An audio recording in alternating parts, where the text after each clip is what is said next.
We're Yeah, about to live. there's definitely a bit of Cambridge going on here. There's a There little bit. is. Yeah, good point. All Good right, point. we're almost there. It's powering up to live stream. Continue to bear with me. And I think we're here. Okay, thanks, Patrice. So good morning, everyone. I'd like to call to order the MIPC officers meeting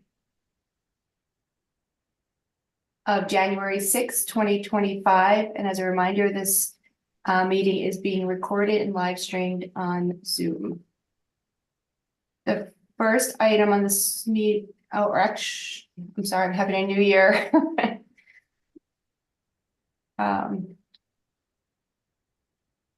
Rain, okay, we're moving on.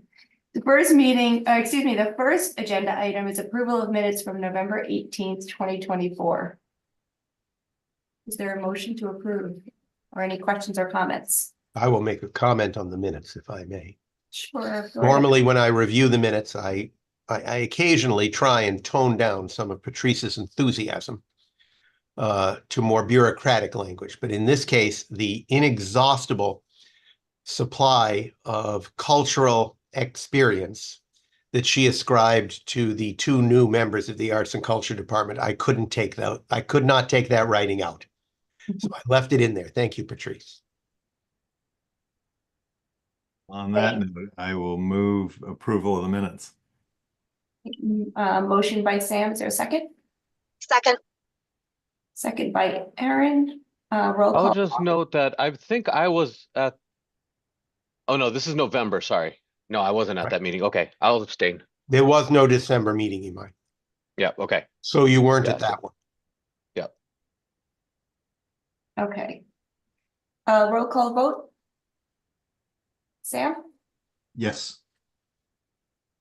Aaron? Yes. And I am a yes. And Imai? Abstain. Thank you. So that motion passes. Moving on to contracts. So I don't think that we need to put the pass-through contracts on the screen. I will ask in a moment, Patrice, if she can put the revenue contracts on the screen. There were 2 months, so there are 2 reports each. I didn't think there was anything especially remarkable on pass-through. We don't usually spend as much time on that, but I will answer any questions if you have any.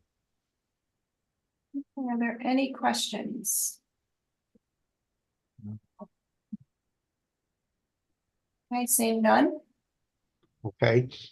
So Patrice, could I ask you to put the first of the 2 revenue contracts on the screen?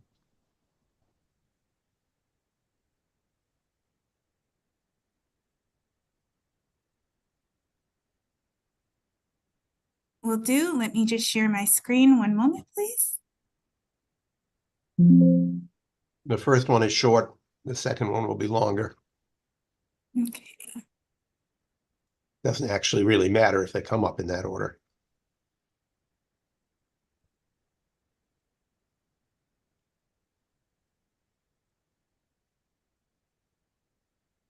Bear with me. My Zoom is looking a little bit different than what I'm used to right now.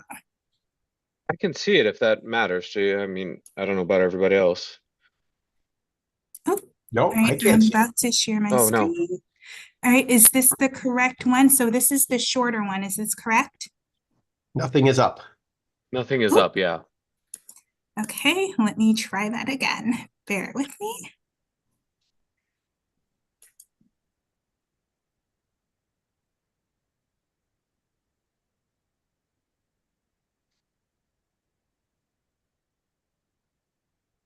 There it is. All right. We are doing some community visioning for the town of Milton. There is a bit of a political question here that I would like the officers to be aware of. Some folks have asked whether it is appropriate for us to continue to do technical assistance work for the town of Milton specifically, or for other communities that are deemed to be out of compliance with 3A. Our feeling on that is that First of all, there is no legal impediment. There is no contractual impediment to our continuing to do that work. I believe that, all of our communities involuntarily pay an assessment for us to provide them with support and assistance. And I don't think we judge them about whether or not they are eligible for that technical support. Also, I expect that if the court case goes the way we anticipate, the town of Milton will eventually need to be in compliance, and denying them support puts us in a worse position to assist them at that moment in time. So my perspective at the moment is that we continue to evaluate technical assistance requests on their merits and on the resources, and that we do not deny them to communities that may be out of compliance with 3A. And this is an example of that. We're assisting with a visioning process. Community engagement team is assisting with a visioning process for a major site, 7 Brush Hill Road in Milton. 2 very small items. Every year we have to determine whether or not any monies are unspent in our Homeland Security funds, and occasionally our wonderful municipal collaboration staff, which ensures that we spend virtually every penny, does have to return those monies. I think that the first one is for our fiduciary contract for statewide, and I think our second one is actually for NERAC, but they don't amount to even $3,000.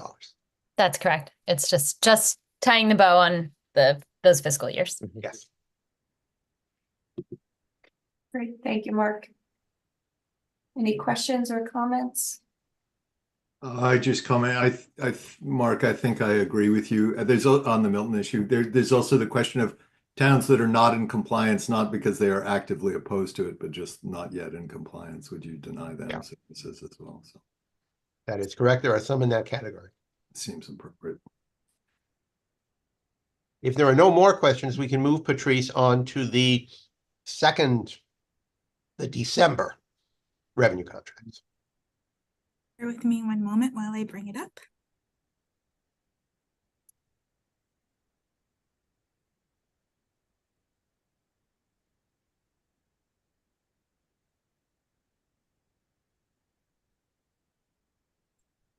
Just one more moment, I'm just downloading it, and I'm about to share my screen.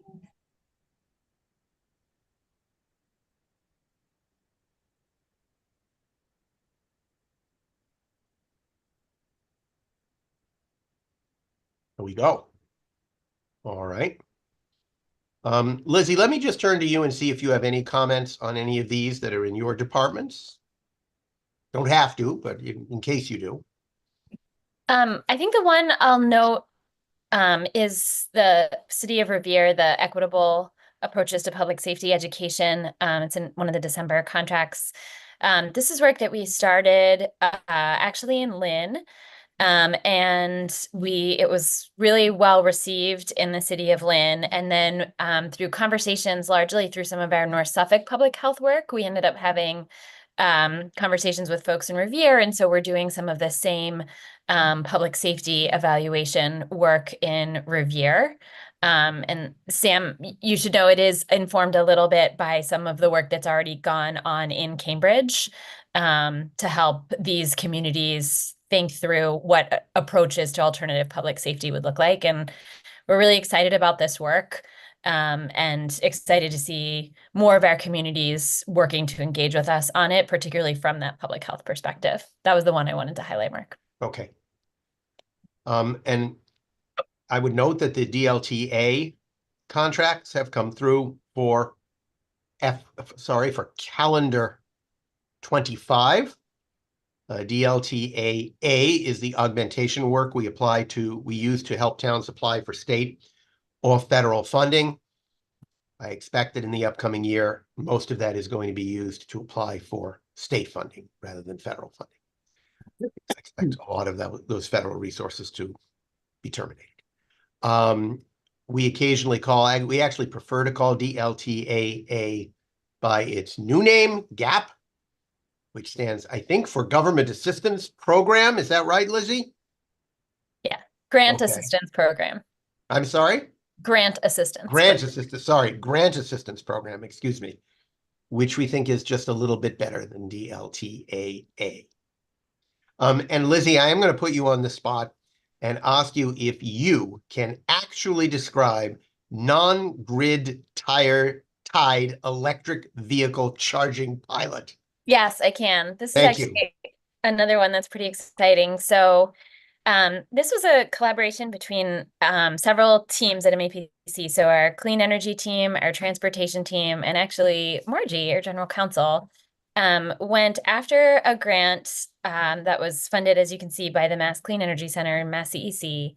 And the goal of this program is to pilot electric vehicle charging, particularly at affordable housing locations. And if you remember, we've been building a lot of those relationships through our digital equity work, and particularly public housing sites. And the goal is to create these off-grid charging stations. So it's not connected to the grid, they would be solar powered. And the ultimate goal would be to create these sites and then have car sharing opportunities at public housing and affordable housing locations so that people could use cars, but they would be essentially EV vehicles at these sites. So we are kind of doing, it's through an Act for All grant, which ends up being partly federal, partly state dollars. But we will essentially be doing the work to understand the feasibility and pilot this at some of the locations where we've already built some of those existing relationships through our digital equity work. Excellent. Very good. Thank you. That's the revenue contracts, people. It was a good month. Great. Any questions or comments on the revenue contracts? Question for Lizzie, I think, on the Revere stuff. That sounds different. Don't you also have something where you work with towns to review their emergency preparedness? I think it was town of Belmont or Melrose or something. Yeah, actually, I think we're also about to start some work in Hull, hopefully. But yeah, so this is different than the emergency preparedness work. This is really about looking at alternative approaches to public safety in Revere. So it's thinking about non-police responses to emergency situations. So when somebody calls 911, helping a community evaluate, do we send police or do we send a social worker? And most of our police, in a lot of our communities now, they are increasingly employing like other alternative folks inside their police departments other than just police officers. So counselors, mental health support, and giving communities a bit of a blueprint for how and when they make those decisions is becoming increasingly important, and it's different in each community. It's not unrelated to some of our emergency preparedness work and our emergency response work, but it's really focused on public safety. Yeah, interesting. And then just a side comment I read yesterday, because I'm a bit of a car buff. The electric version of the Ford Mustang outsold the gas-powered version of the Ford Mustang last year for the first time. So that's something. So I think Sam, are you getting one? I may, yeah. I may Okay. actually. Oh, that's awesome. You're going to But I have to also bring that think to the next live council meeting, Sam. Right, yeah, right. Test drives Ford- on Sam's car. Yeah, right. Yeah. Yeah, looking for color options, ideas. But anyway, no, I think that's a bit of news, something. Well, That's- remember, the MAPC color is green, Sam. Yeah, that's That's all right. that's all I'm going to say. I get a bright, vibrant green, All right. crocodile green. Okay, I'll let you guys get back to That's it. Sorry. contract. Thanks, Sam. Interesting tidbit of information for sure. Okay, if there are no other questions, I believe we have passed through contracts remaining.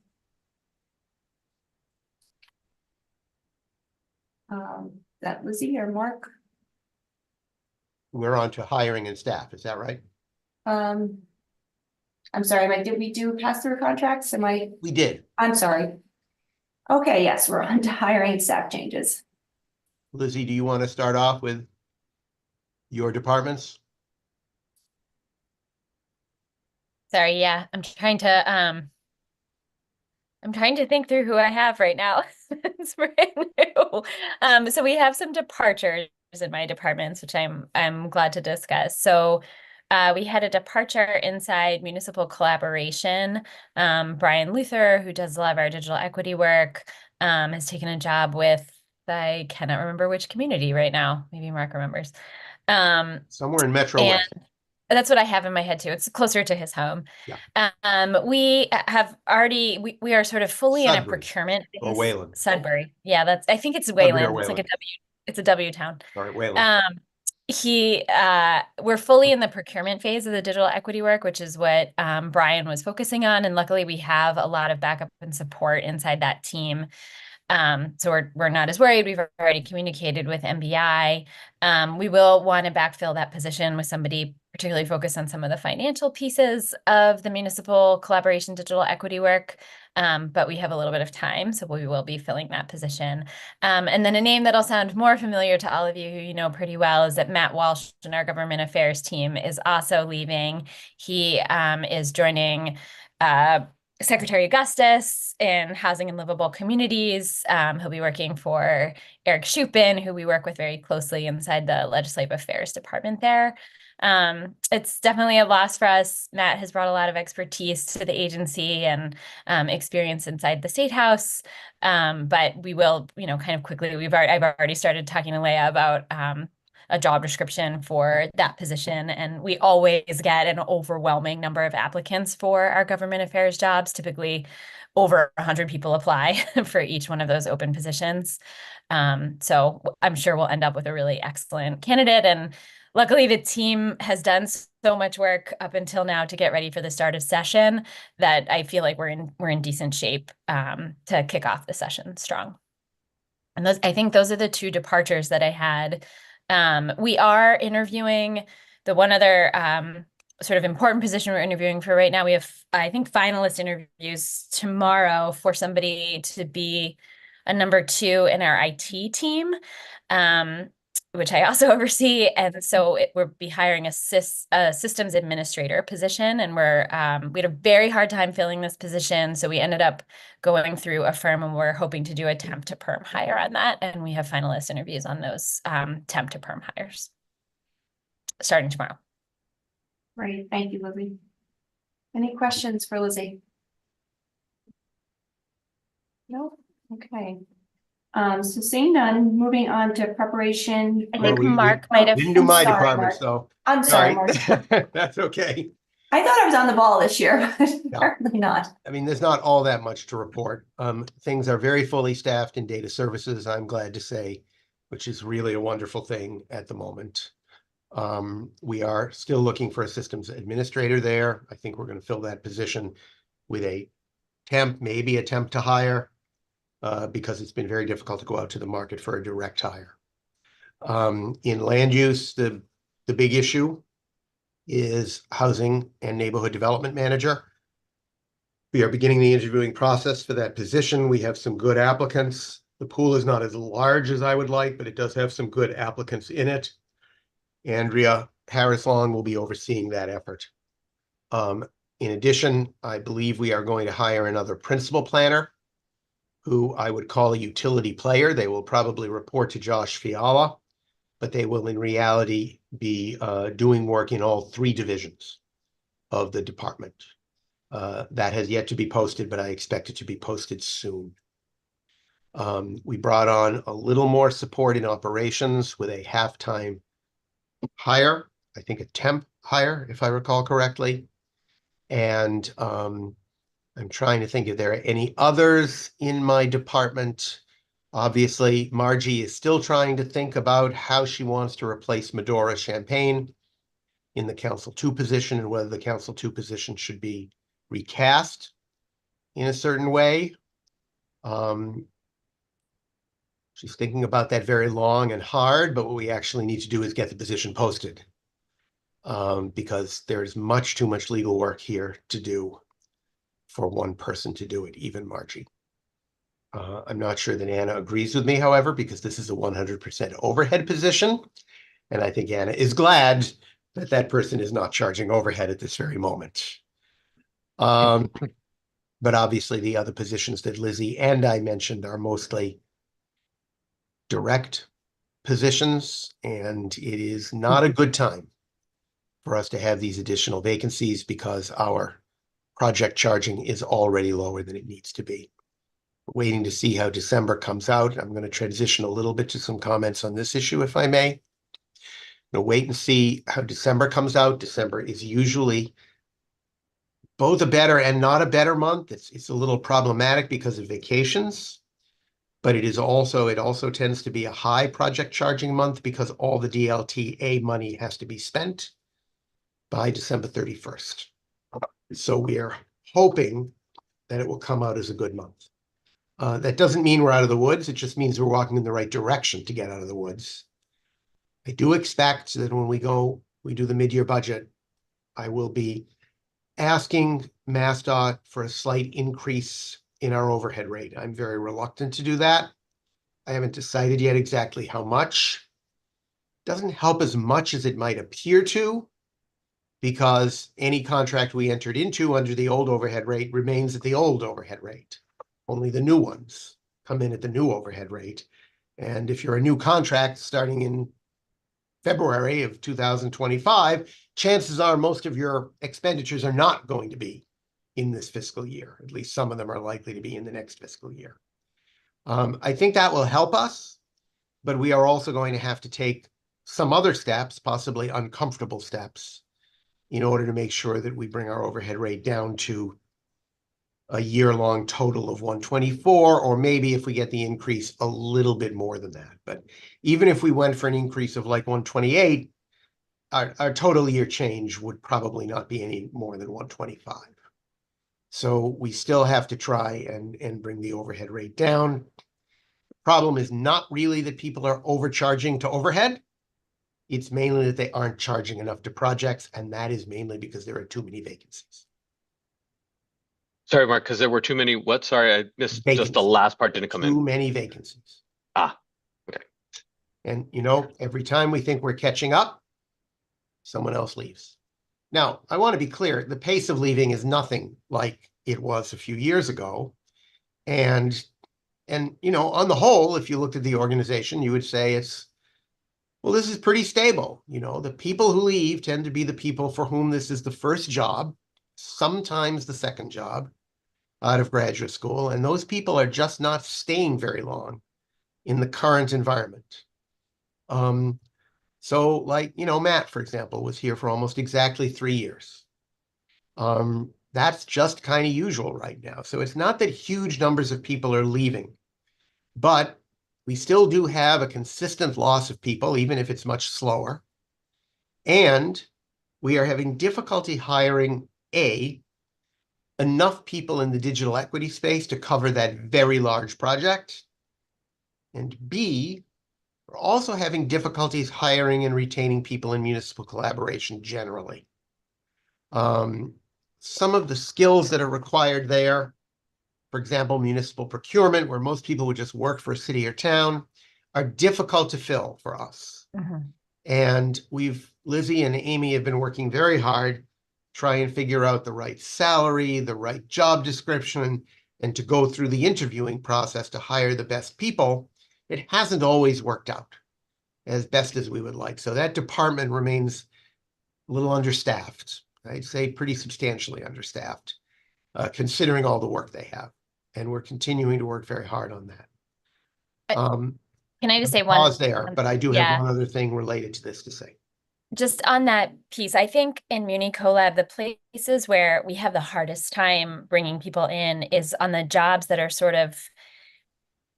they're like nitty gritty finance related to municipal issues. And so municipalities are also struggling to fill these positions because they're not high-level positions, they're not accounting positions, but you need somebody who has some amount of expertise that can kind of do the work. I think a lot of times I think at least what I've seen across our cities and towns is a lot of municipalities are starting to go with a firm that can do some of this work for them. And we have not, we have, you know, kind of always kept it in-house. I think longer term, Amy and I are trying to think about whether or not some of those things we would want to hire outside for. It's just tricky because the work is so sensitive and some of it is so deeply related to federal dollars. And so that I think is, I understand why it is hard to hire for this role. And we've thought about maybe moving some of the roles into a more, actually like a more traditional finance position inside municipal collaboration, but it is a difficult position to hire for to kind of get the right level of person, because we can't just bring in a totally new person and it is harder to then train them up. It ends up taking so much of Amy's time.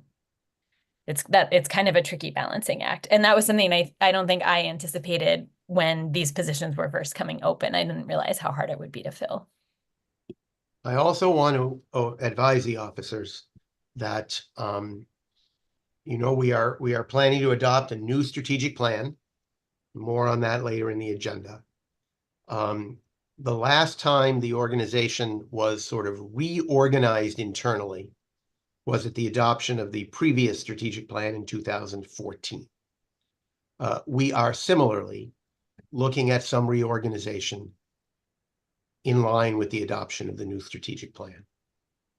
Specifically, Lizzie and I are evaluating whether or not at least 3 departments in the agency should be reorganized so that they can function better and more efficiently and be more focused on the implementation of the strategic plan. I am also reviewing positions, particularly overhead positions, where it may be necessary to make some personnel changes. And it's never comfortable to do any of these things, but it's also inappropriate to simply leave everything as it is, just because it's easier to leave everything as it is. So I just want people to be aware of that, and we will be focusing on that over the course of the next several months. Thank you. Lizzie and Mark, I have a quick question. So I know you're right, both at the local level, at both the sort of the accountant level positions and some of those lower, less management positions have been extremely difficult to hire for. And the MMA has partnered with Suffolk University with their municipal finance seminars. And I didn't know if maybe there's a connection that could be made there, or a discussion or some outreach, maybe to potentially open or make known the opportunities. That's a great idea. I actually didn't realize that MMA had partnered with Suffolk. I know that they have the program. We've, you know, tried to like hire from there ourselves. But yeah, that's actually a great suggestion, Jen. I'll definitely look into it. Thanks. Are there any other questions or comments for Lizzie or Mark? Yeah. So I guess this is to both of you, but we're going to start the mid-year budget process, and I don't know, any previews for us? That's the next agenda item. That's the next agenda item. So then on the strategic plan, is the strategic plan That's also the next agenda item. Okay, all right. Well, then I'll hold. Okay. I do have one other question before we move on to the strategic plan. Are the number of projects pretty consistent? And is it just that there are the vacancies to keep up with charging against projects, to keep them moving along in the same pace? Anna, do you have anything to say on that? I mean, it's definitely, we are experiencing a longer period in terms of filling the positions, and that is really contributing to that overhead situation that we are currently in now. It's not that our overhead expenses are more than what we projected them to be. It's just like our labor isn't at the point where it needs to be. Okay. All right. The number of projects that we're getting is pretty consistent. Okay. We've gotten some really big contracts too. And sometimes those are federal contracts. I think, you know, the discretionary federal work is a little bit bigger part of our portfolio at this time, but it takes a long time to ramp those projects up. We are still trying to get a contract from FHWA for the $22 million bike and bus program, which I'm desperate to get in the next 14 days. And I also think that a lot of that work ends up being grant reporting and finance work. And not necessarily sort of pound for pound within those projects, more time is spent on administration than is spent on actual. Right. project. All right. If anything, I'd say that our actual number of projects is going up. And that's Sure. actually part of the challenge, is like that delta. Okay, thank you. All right, if there are no other questions or comments, it sounds like we're ready to move on to preparation for mid-year budget and strategic plan review. So this won't be that long, actually, but I can answer Sam's questions as part of it, obviously. The mid-year budget is underway. The deadline has passed for directors to file their mid-year budget data with Anna. Other than the question of the overhead rate, I'm not expecting the mid-year budget to be dramatically different from the annual budget. We should all remember the mid-year budget goes into effect not on January 1st, but on February 1st. We start using it then, even though we don't have council approval until March the 5th. If we waited until March to do it, it wouldn't really be a mid-year budget anymore. So that's the compromise. It's not January 1, it's not March, but it's February 1st. Anna and her team and the directors are working very hard on that. And we will have one or two finance committee meetings scheduled to go over. Let me see if there are any questions on the mid-year budget.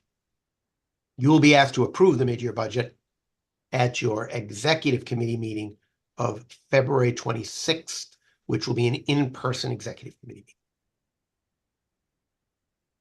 meeting. Questions? Do you share any more than what you've just shared in terms of what we should? I mean, our overhead rate is high, and we'd have to go below to get down to 124. So we don't have to. It's a lot of that's technical, and we don't have to spend a lot of time on that. But I'm just curious if you have any preview thoughts before the finance committee meets in a couple of weeks. No, we're going to take as many steps as we possibly can to bring that rate down and to bring charging up. We may have to find ways to reduce overhead, even though Anna correctly points out overhead is not the problem. It may have to be part of the solution. Right. Okay. On the strategic plan, somewhat similar. We are in the final stages of going over the strategic plan. Lizzie and I are expecting to receive a final document soon so that we can start actually finalizing it. But we haven't yet. Eric and Ben are working on that. I think the work of our consultant TDC has pretty much come to a close. We expect to bring that to the executive committee for their review and approval also on the 26th of February, and to the full council for review and approval on the 5th of March. Sorry. Any questions, Sam? So this was my other question: is strategic plan both outward facing and inward facing? It's looking at where the organization is going, but also how it functions and operates. Is that correct? I mean, we sometimes say MetroCommon is a plan for the region, and the strategic plan is a plan for MAPC. Right. But we have inward facing and outward facing activities here. So yes, it's both. And, it contains a fairly robust section on internal administrative and management changes, some of which I'm comfortable with, some of which I'm not especially comfortable with. But anyway, c'est la vie, times change, maybe more than the boss does. And it will be both inward and outward, yes. Lizzie, I don't know if you have any more you want to add on that.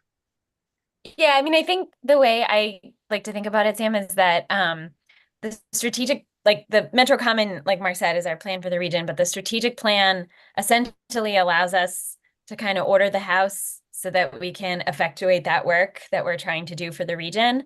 And so I'd say the vast majority of the strategic plan is about how we're doing our work inside, but it's it's like 100% connected to the work that we're doing in our region, that there's like just a lot of overlap between sort of those two, the internal and the external. So it's kind of like, in reality, it's actually harder to say that the strategic plan is just an internal plan, because, you know, if we're organizing MAPC in a particular way, that has an immediate and direct impact on the work that we're doing for our cities and towns.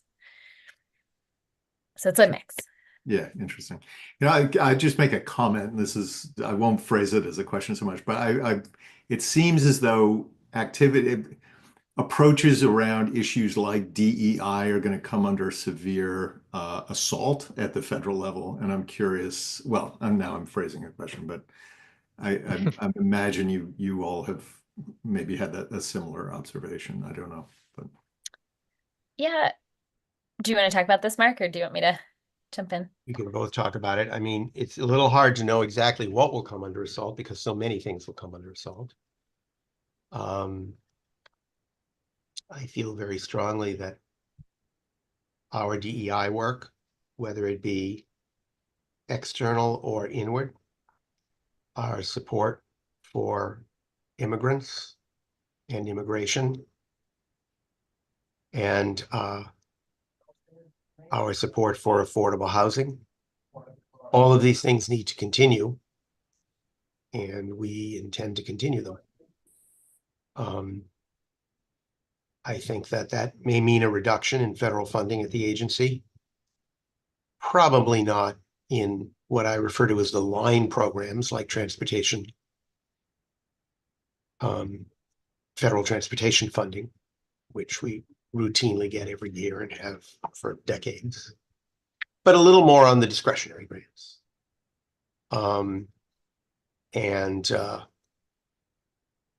I feel we will do our best to maintain those funds, and if that requires a compromise in our principles, then we'll do without them.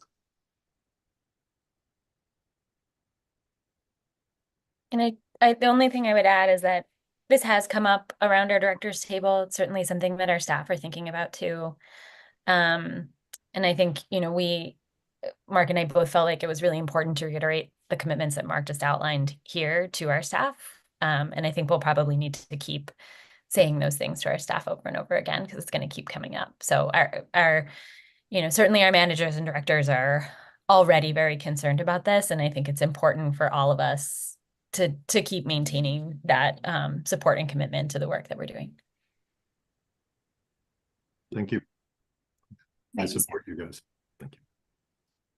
Any other questions or comments? I want to remind people, if I can, Sure. it's a little easy for us to say what Lucy and I just said, because God forbid, if it got really bad, we would probably not be the ones that were laid off. We're not anywhere near that kind of a problem at the moment. Thankfully, the agency's funding sources are very, very diverse by source and by topic area. And that's a form of insurance. It's always been a form of insurance. That's one of the reasons we diversified, not just to do other things, but to make sure that we were getting money from a lot of different places, so we were not overly dependent upon one source, as many of our sister agencies are, overwhelmingly dependent on federal transportation fund. It's not uncommon for some of our sister agencies, 80% of their funding to be that one source. But if Donald Trump says when he gets in, nobody is allowed to sign a contract for any money sent out under BIL, any money sent out under BIL or IRA, that's going to have an impact.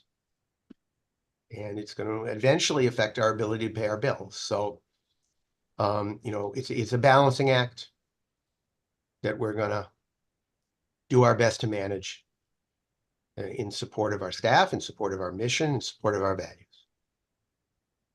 Thanks, Mark.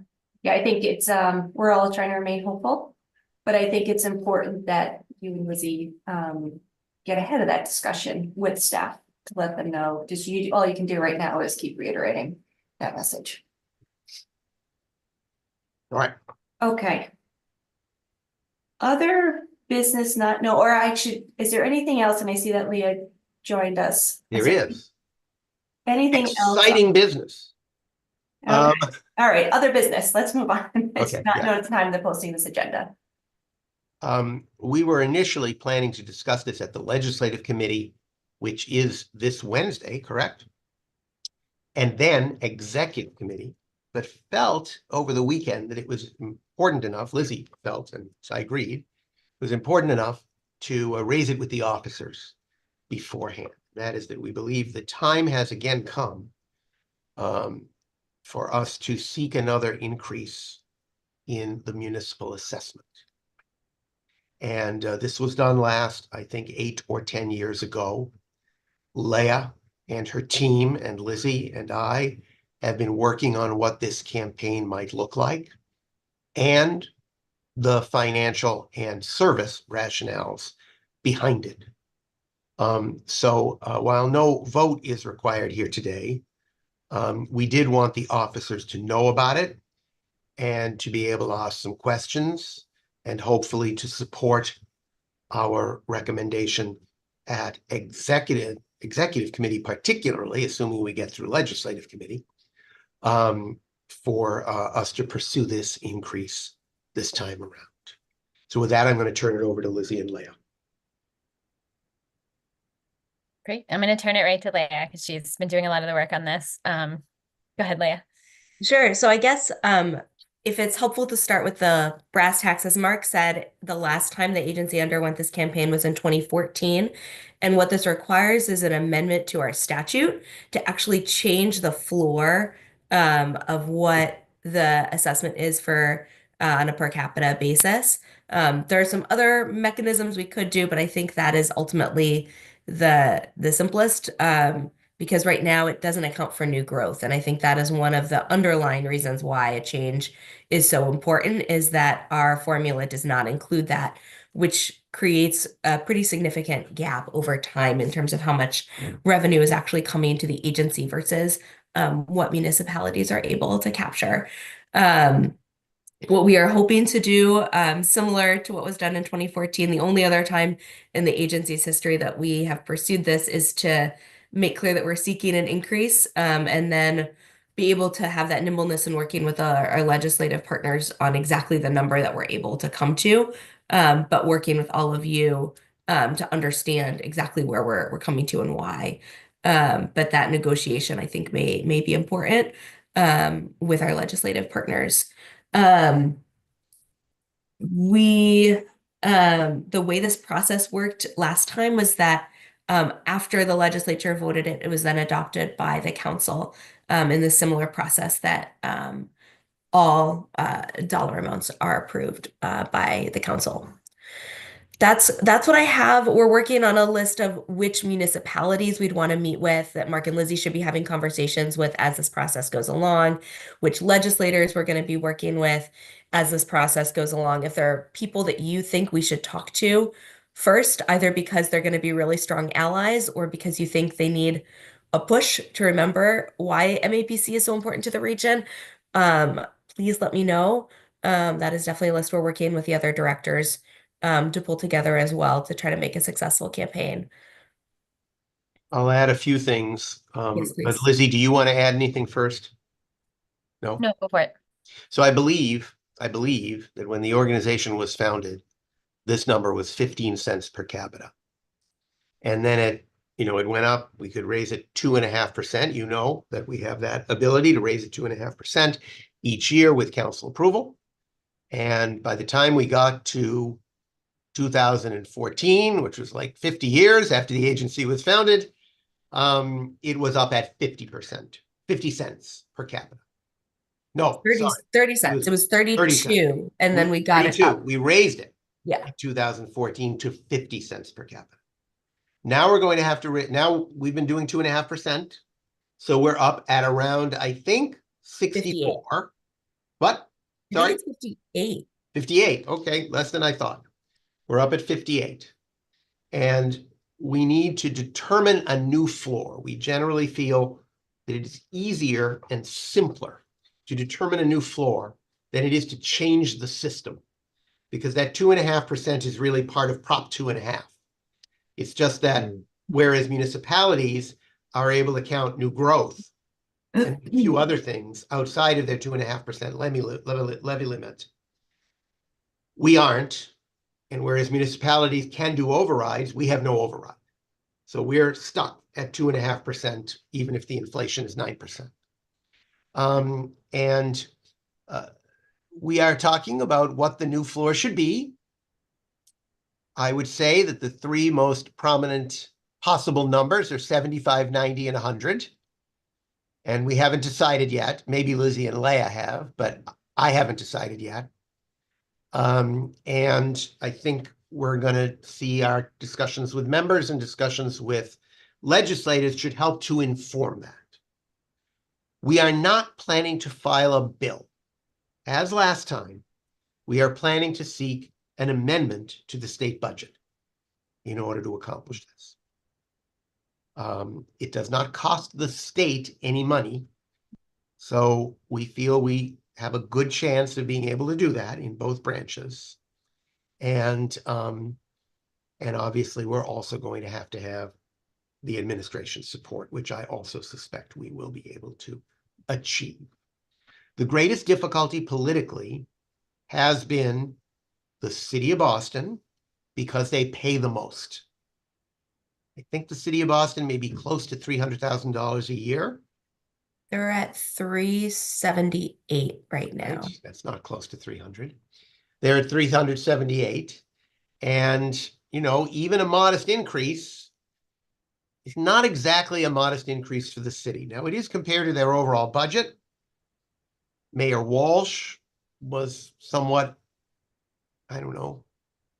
sensitive about this, persnickety, upset. I don't know. I think he abstained in the council vote. I think Boston abstained.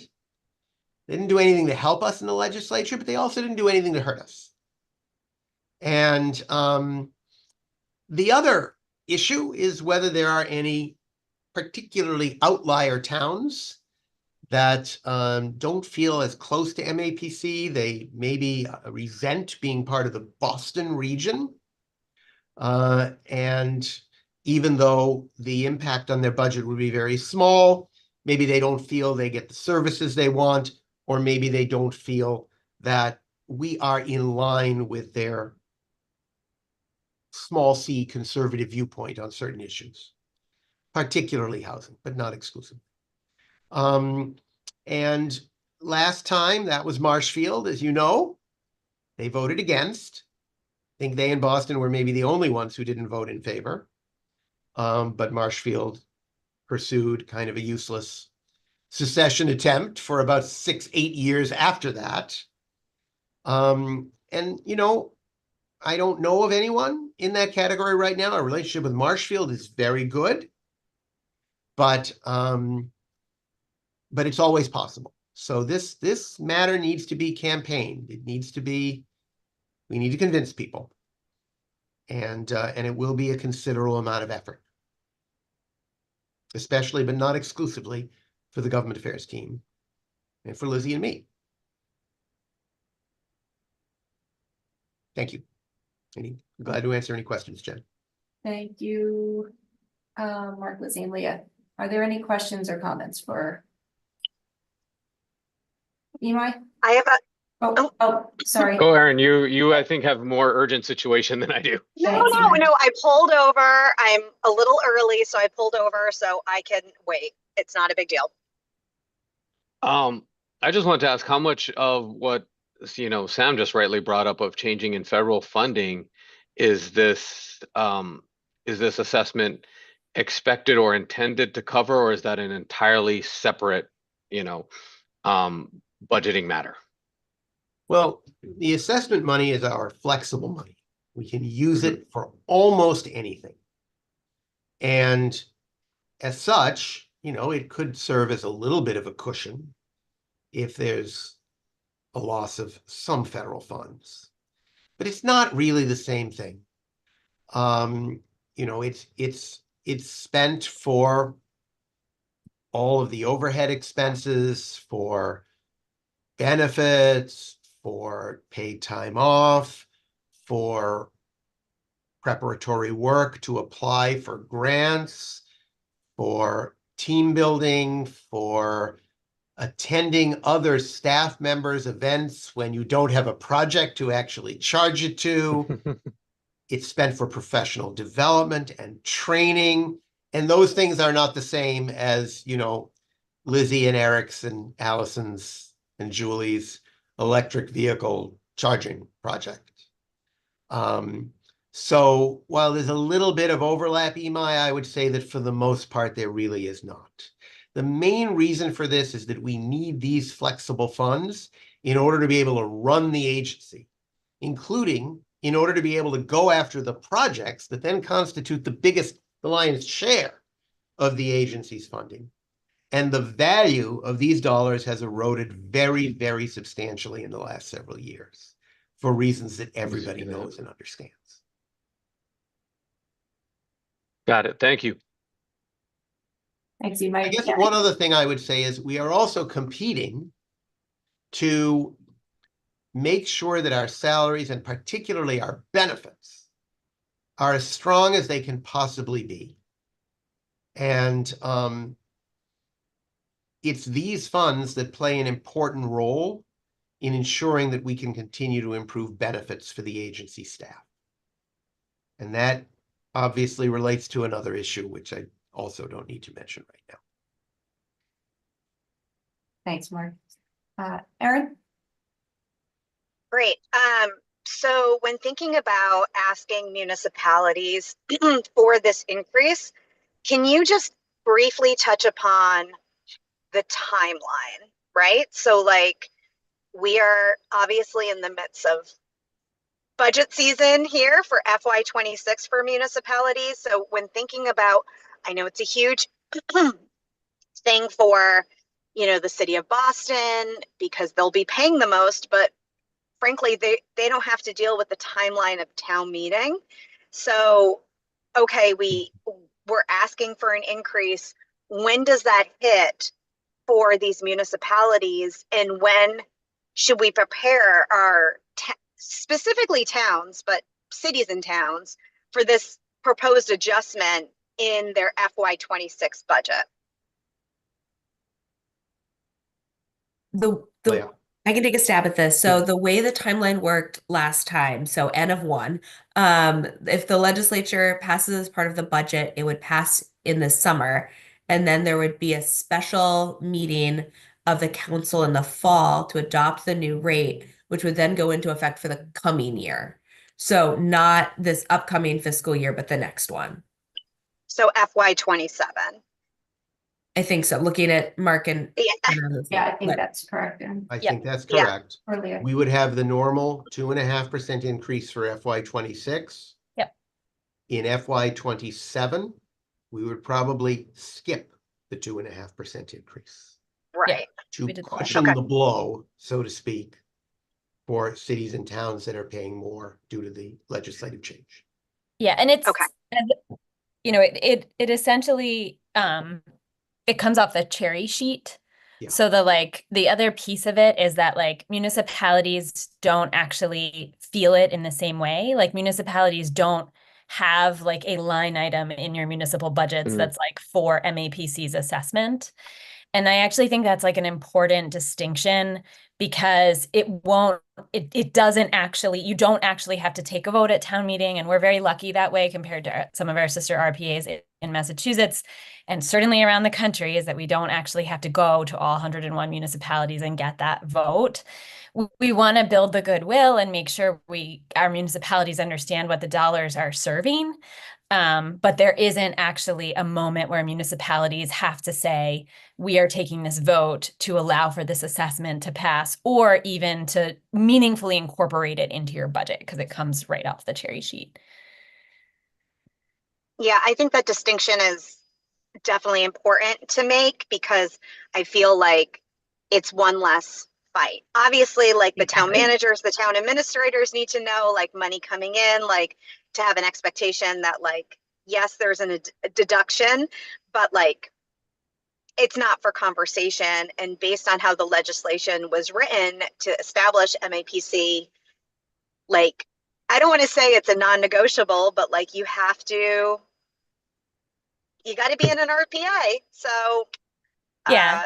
And I do think that like building of goodwill also gives us an opportunity. Like the reason we don't just want to like do it in the dark of night. And like the reason, because we also want to use it as an opportunity to remind our communities, like you pay in and we have services to offer you, and here's what they are, and here's what we are doing with our cities and towns. So it's like it's a bit of a mix of that too. Is like yes, this is increasing, but these are the services that you should also be thinking about how you take advantage of at the same time. Right. Great. Thank you. Thanks, Erin. Yeah, Erin, I agree. Lizzie, I think that's a very important distinction because that's the first place everyone is, I think, look, the local level is going to go, well, what is our number and how is that going to impact our budget? On the flip side, though, with that distinction, we're going to also look, okay, well, it's coming off the cherry sheet, but every year we're not seeing that number from the state really increase that much. So it's cutting into that increase. So there's, I guess two sides of the coin to look at that. I think it's an important distinction. And I think it is an opportunity for MAPC to say, okay, here are the services that we're offering, particularly for those communities that are not accessing MAPC as frequently as others. Because that number 2, and maybe this is coming off negotiating 5 contracts. Locally, we're having a hard time keeping up with inflation and salaries. Just so I guess just reiterating that MAPC is a resource to communities. It's going to be really critical. Yeah. Okay. We're definitely working on some marketing materials with the communications team that speaks to what are the services that MAPC offers, where is the work being done, like getting some of that messaging out. And this is really helpful to think about how we include it, these questions that are going to come up from municipalities. Okay. And I don't say this in a critical way, Leah, when you first explained it, I heard, you mentioned new growth, capturing new growth, and the current formula doesn't allow for that. I think I'm not sure that I'd recommend highlighting or leading with that so much, because my mind immediately went to, okay, when we just negotiated 5 contracts and we're here from our staff, and I know what our numbers are, and not just specific to HALT, but I'm sure for every manager, we're having a hard time keeping up as well. So that's helpful. Yeah, that's helpful. I think for a more general audience, I would lead with our 2.5% cap and how we aren't able to do an override, but this group understands that a little more differently than the average bear. Any other questions or comments? Just really quick, I don't know if I heard this or understood it correctly, but if we're at 58 cents now and the base increase is considered 75 cents, that's a 29% increase. If you go up to $1, that's a 72% increase from your current situation. I would just be aware of those increased numbers, because that's, if somebody frames it that way, those are large increases, and that even if it's a small dollar amount, it's worth just. And I think that's absolutely right. It is also important to point out that we haven't done this in 10 years, and that we will skip the 2.5% increase for 1 year, which also reduces that number by some amount that we can figure out. It's not by 2.5%, but it's by something. I'm starting to do some of the numbers as to how much it would impact municipalities, and for our smallest communities, an increase of 75 cents would be, for many of them, under $500. So obviously many communities are over that, and $500 in a small municipal budget is still a lot of dollars. I don't want to totally minimize that. But that is, we're definitely looking to see if we can crunch those numbers for folks. Sorry, I just have one more question, because we ran into this previously.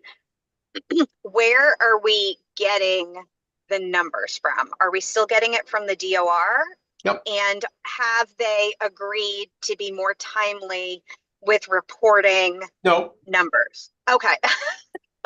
They're not necessarily more timely, but they're like as the closest that we have, basically. Okay. Well, that's important too, right? Because like I feel like if, I think that's some of the criticism with like SHI and stuff, because your denominator of population only changes every 10 years. At the start of year 11, it becomes like a panic because everything gets recalculated, whereas we are using the most accurate numbers possible from the DOR because it comes off the cherry sheet. I think that is also important to say, like this is all kind of connected. Yeah, I actually don't know I know the DOR is supposed to do two things, both of which are mathematically very challenging. The first is they're supposed to multiply by 102.5%. Secondly, they're supposed to adjust population. And what I don't know is whether they adjust population only once every decade or whether they do it by an estimate every year. Anna, do you know the answer to that question? Not exactly. Oh, okay. So we should check on that. We should Yeah, find the number we're using right now is the 2021 DOR net population for fiscal 24. So it's the number that was used for the fiscal 24 assessment amounts that came out. All right, we'll check into that. All right, thank you. All right. All right, so it looks like there are no other questions on this matter. Are there any other items that known at the time of this posting this agenda? Not that I am aware. No. No? Sam, Imai, Oh. Aaron? So sorry, Mark, you wanted me to remind you Yes. about the March officers meeting. Oh, that's right. The March officers meeting. Thank you, Mhm. Patrice. With an executive committee meeting on the 26th of February and a council meeting on the 5th of March, it seems to me a little bit silly to have the March officers meeting, which would take place on what day, Patrice? I do not know right now, but I can take a look. I think it's March 3rd. March 3rd. Yeah. Yeah. So, I mean, we can decide this in February, but just to give you a little advance warning, it might be wise to cancel the March officers meeting. Or you could do it now if you want to. It's entirely up to you. 26. Is there any opinion from the officers? I say let's wait till February. A little more clear picture then, and maybe, I don't know, if some important piece of business comes up between now and then, we may just want to hold it for a while. Always possible. Yeah. Okay. Okay, and we need to obviously post on the 26th, I believe, if we are meeting on the 3rd, so Yeah. just to also be mindful of timing. Yeah. Okay, All right. But we can decide that at the February officers meeting, okay, which, since it's not a leap year, should also be on the 3rd of February. yes.